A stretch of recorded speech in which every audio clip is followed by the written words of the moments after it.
sebelum kita memulai pelajaran pada hari ini, kita awali dengan berdoa terlebih dahulu. Semoga dengan berdoa kita akan diberi kemudahan dan juga ilmu yang kita dapat bermanfaat untuk diri kita dan juga untuk orang lain. Kita berdoa sesuai dengan keyakinan kita masing-masing ya. Berdoa dimulai.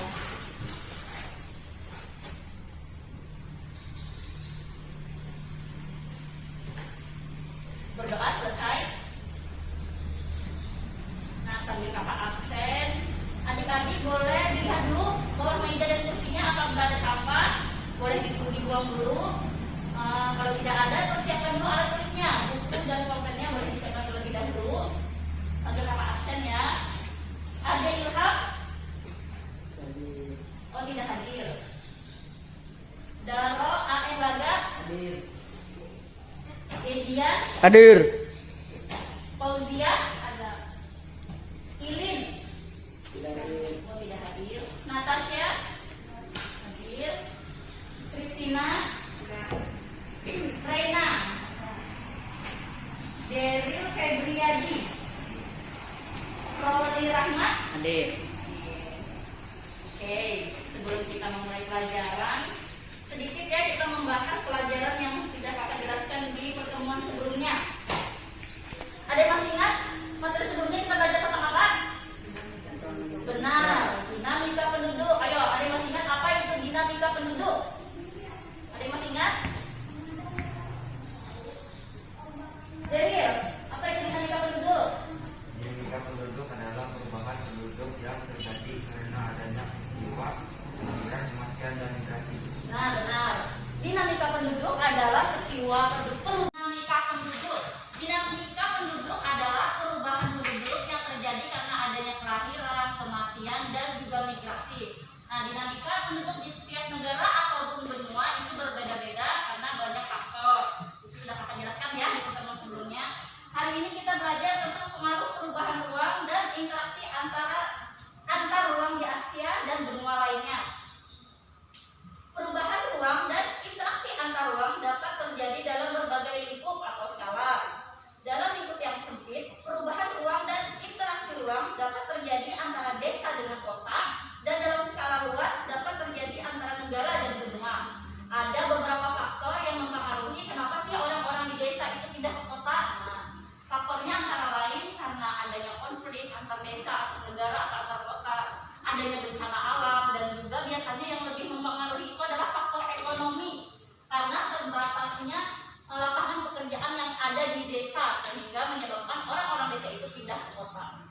Nah, pada hari ini kita akan belajar perubahan dan interaksi ruang.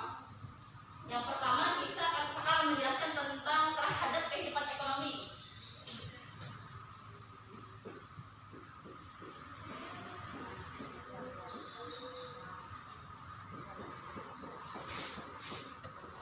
Interaksi antar ruang terjadi karena adanya kebutuhan yang salah satunya adalah kebutuhan akan barang dan jasa yang tidak mampu diproduksi oleh suatu negara. Nah, artinya di sini bahwa negara itu tidak bisa memenuhi kebutuhan negaranya atau memerlukan negara lain untuk memenuhi kebutuhan negaranya.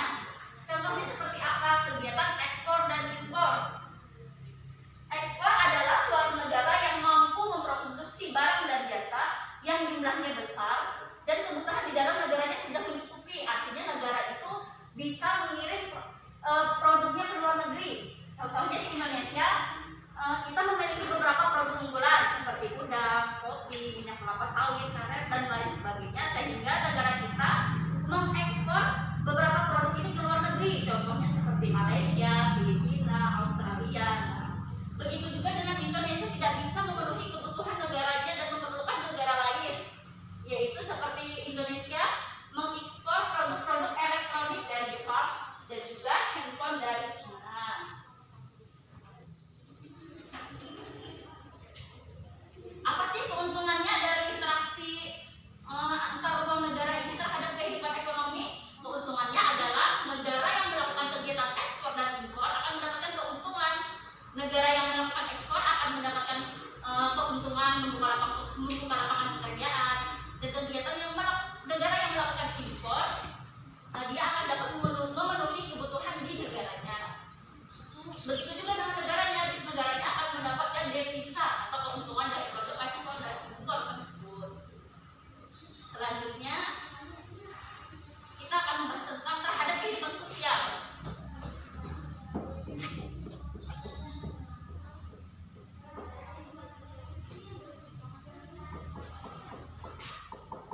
terjadi dengan saling bertemu atau melalui media komunikasi.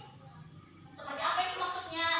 Pada saat kita ingin berkomunikasi dengan seseorang yang berada di negara lain, kita tidak harus bertemu secara langsung atau secara fisik. Kita juga bisa bertemu melalui media sosial, entah itu sudah melalui WA, YouTube atau dan sebagainya. Ada banyak alat komunikasi. Contohnya seperti apa? Misalkan Daro memiliki keluarga di Inggris, lalu Daro pergi jalan-jalan ke Inggris. Nah, artinya Daro melakukan interaksi secara langsung, melakukan hubungan sosial secara langsung dengan masyarakat di Inggris. Apalagi kalau Daro memiliki kemampuan berbahasa Inggris, nah, jadi Daro akan lebih mudah berinteraksi dan melakukan hubungan sosial dengan orang-orang yang berada di luar negara di Inggris tadi, karena bahasa internasional kita kan bahasa Inggris. Nah, seperti itu contohnya. Atau contoh lain adalah wisatawan dari luar negeri yang datang ke Indonesia. Nah, itulah penyebabnya kenapa di Bali itu banyak orang bisa berbahasa Inggris, karena wisatawan itu kan sangat menyukai ya daerah Bali karena memiliki pantai segala macam yang sangat indah. Jadi orang di sana akan sebisa mungkin belajar bahasa Inggris agar bisa berinteraksi langsung dengan orang-orang yang turis-turis langsung yang wisatawan ke Bali. Itu salah satu contohnya. Selanjutnya, pengaruh perubahan dan interaksi ruang antar negara terhadap kehidupan budaya.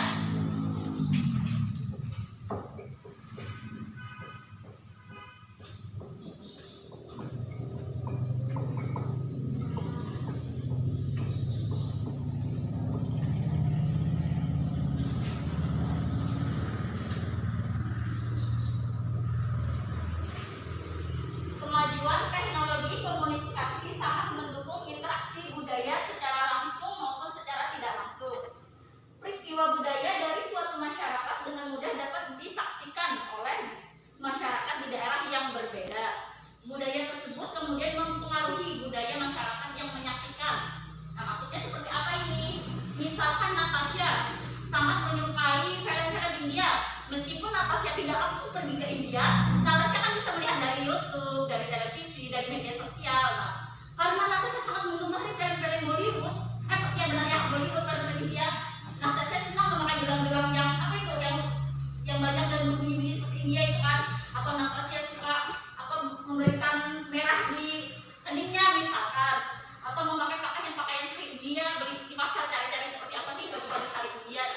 Ini artinya Natasha itu terpengaruh dengan budaya luar, karena misalnya karena sering nonton misalnya ya, jadi Natasha mengikuti gaya mereka misalkan.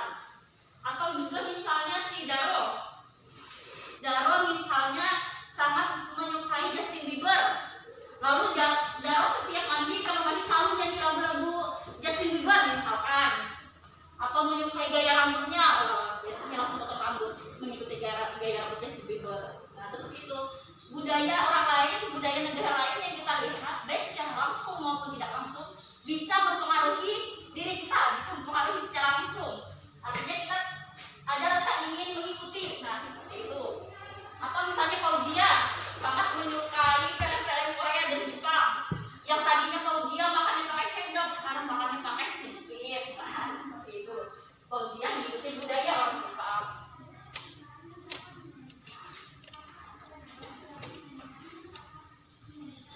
Selanjutnya terhadap kehidupan politik.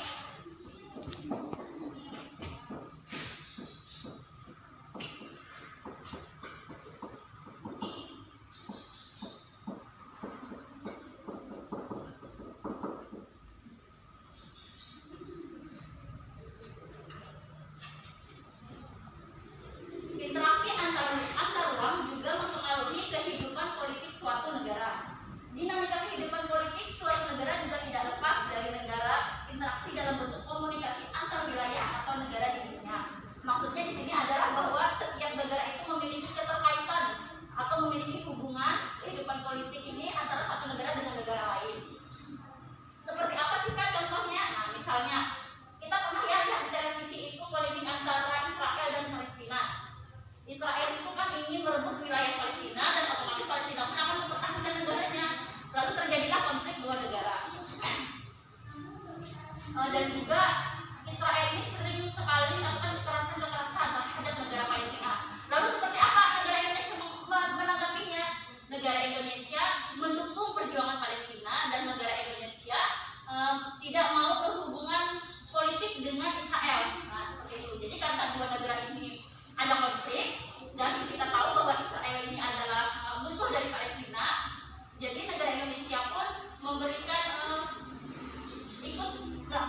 negara Israel.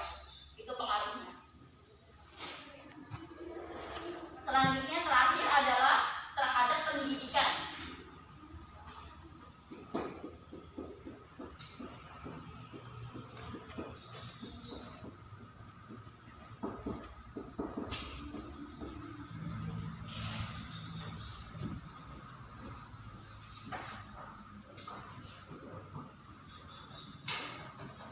Dalam lingkup negara, salah satu kerjasama hubungan antar negara adalah bidang pendidikan.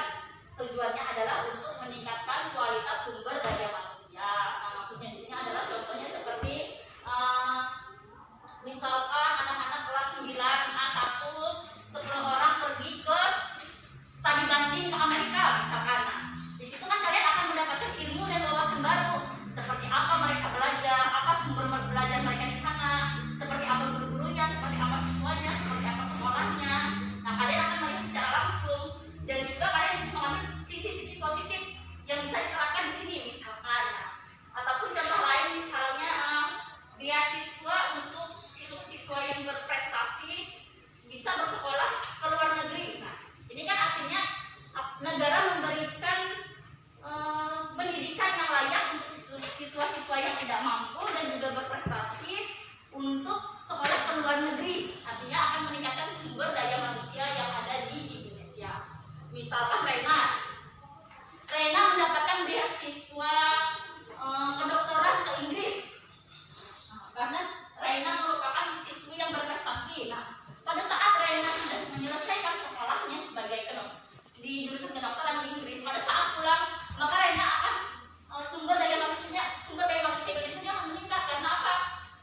Untuk jurusan kedokteran di Indonesia kan masih kurang. Jadi apabila ada lulusan Indonesia yang pergi ke luar negeri untuk kuliah kedokteran, pada saat dia kembali dia akan sangat diperlukan di Indonesia. Ilmunya sangat diperlukan di Indonesia. Nah, seperti itu akibatnya. Boleh dicatat dulu ya. Yang dirasa penting boleh dicatat.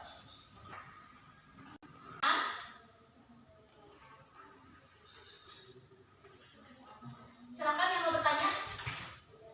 Selain memberikan dampak positif, apakah pengaruh perubahan dan interaksi ruang antar negara juga memberikan dampak negatif? Ya, sangat bagus pertanyaan dari Kristina. Selain memberikan dampak positif, apakah pengaruh perubahan dan interaksi ruang antar negara juga memberikan dampak negatif? Kira-kira ada dampak negatifnya? Tadi kakak jelaskan bahwa terhadap kehidupan ekonomi, dampak positifnya adalah terjadinya kegiatan ekspor dan impor. Yang mana negara yang melakukan ekspor akan mendapat keuntungan, yaitu negara akan mendapatkan devisa. Begitu juga yang melakukan impor, negara akan dapat memenuhi kebutuhannya. Jadi ini salah satu dampak positifnya. Seperti apa dampak negatifnya? Akan banyak terjadi persaingan bisnis dalam bentuk persaingan harga, persaingan produk, persaingan iklan, dan lain sebagainya.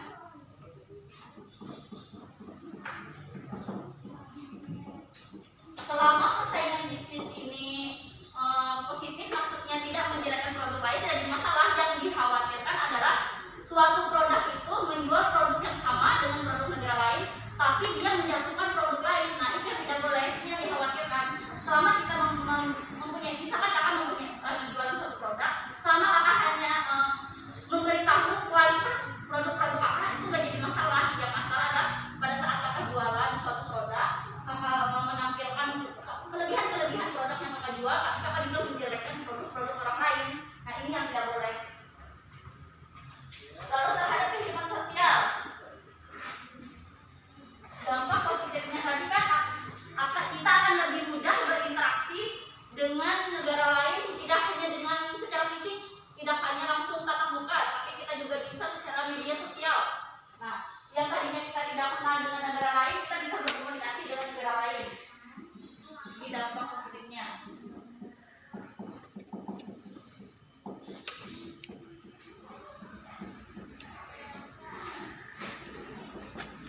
Baik secara langsung ataupun tidak.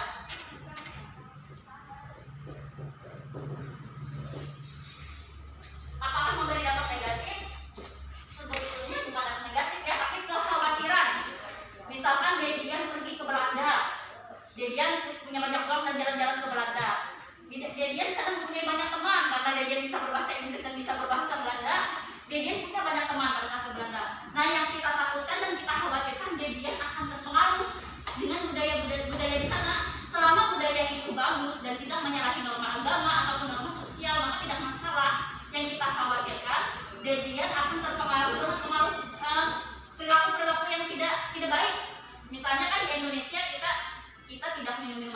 kita tidak memakai narkoba, karena itu kan melanggar hukum agama dan hukum sosial. Nah, misalkan di negara Belanda itu hal biasa, misalkan ya itu hal biasa nggak apa-apa. Nah, jadi dia harus bisa membentengi dirinya dengan kuat, harus punya prinsip yang kuat ini dia nggak terpengaruh. Nah, yang dikhawatirkan adalah pada saat kita melakukan interaksi sosial secara langsung atau tidak langsung dengan orang lain, kita harus bisa membentengi diri dulu agar kita tidak terpengaruh terhadap hal-hal yang tidak baik. Selama terpengaruh dalam hal yang baik itu tidak masalah. Yang dikhawatirkan tadi takutnya kita terpengaruh dalam hal-hal yang tidak baik. Jadi intinya harus membentengi diri dulu, harus punya prinsip yang kuat, apa yang boleh dan tidak boleh kita lakukan.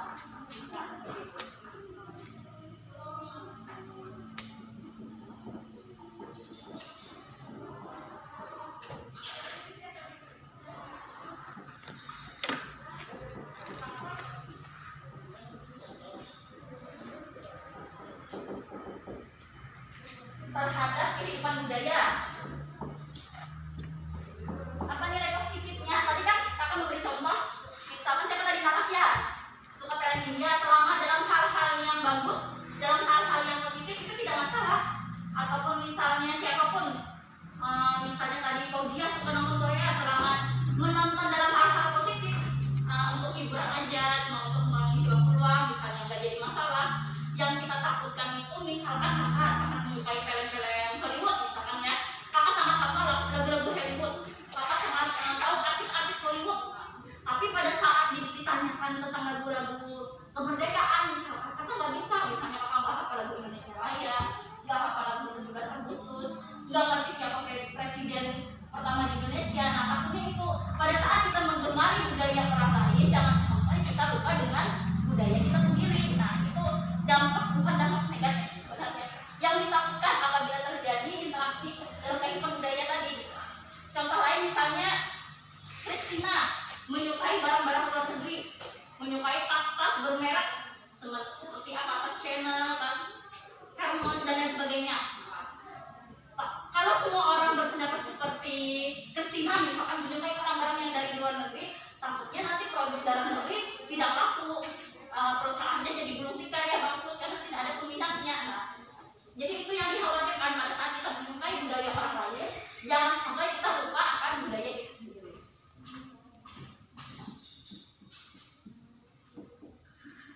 Begitu juga terhadap kehidupan politik. Dampak positifnya, setiap negara itu keterkaitan otomatis akan ada toleransi yang kuat. Seperti tadi contohnya kan antara konflik antara Israel dan Palestina. Karena kita tahu Israel sering melakukan kekerasan terhadap negara Palestina, maka Indonesia pun membatasi diri tidak melakukan hubungan diplomatik dengan Israel dan mendukung Palestina. Jadi apa dampak negatifnya? Indonesia jadinya membatasi diri, tidak membuka, tidak mau berhubungan diplomatik dengan semua negara, tapi Indonesia membatasi dirinya hanya berhubungan diplomatik dengan negara-negara tertentu. Nah, seperti itu. Lalu terhadap pendidikan, tadi kan dampak positifnya negara Indonesia sangat mendukung pendidikan, terutama untuk meningkatkan sumber daya manusia. Tadi kan diadakan beasiswa ke luar negeri, atau misalnya diadakan studi tur ke luar negeri. Nah, seperti apa dampak negatifnya? Sebenarnya bukan dampak negatif, tetapi banyak terjadi faktor-faktor yang sumber daya pendidikan itu tidak merata di negara Indonesia. Contohnya seperti apa? Kita yang berada di kota itu akan lebih mudah mendapatkan akses pembelajaran, baik itu media pembelajaran yang sumber belajarnya ataupun guru-gurunya. Beda dengan orang-orang yang beda dengan siswa-siswa yang ada di pedesaan. Karena kalau di pedesaan itu kan selain tempatnya jauh, aksesnya sangat sulit, kadang-kadang juga di sana nggak ada internet. Nah, jadi informasi tentang beasiswa itu belum tentu sampai ke pedesaan. Terkadang malah kita yang kota aja yang tahu. Dan pada saat diberitahu pun bisa jadi sudah terlambat. Orang-orang desa tahu ada beasiswa, tapi dia sudah terlambat. Pada saat tahu itu sudah habis kuotanya. Nah, seperti itu. Jadi ini biasanya kendala terhadap pendidikan ini sangat banyak terjadi di daerah pedesaan. Karena apa? Karena tempatnya yang jauh, aksesnya sudah sulit, terkadang internet tidak ada. Jadi siswa-siswa yang berprestasi, yang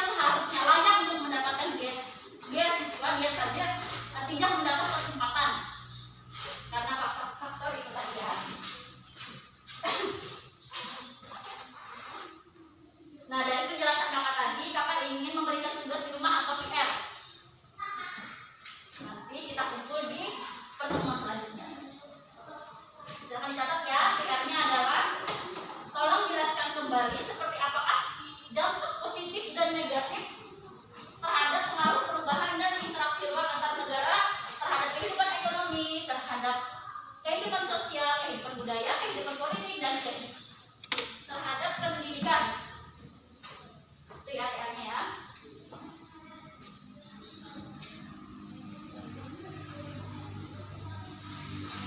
Nanti akan kita kumpulkan di pertemuan selanjutnya.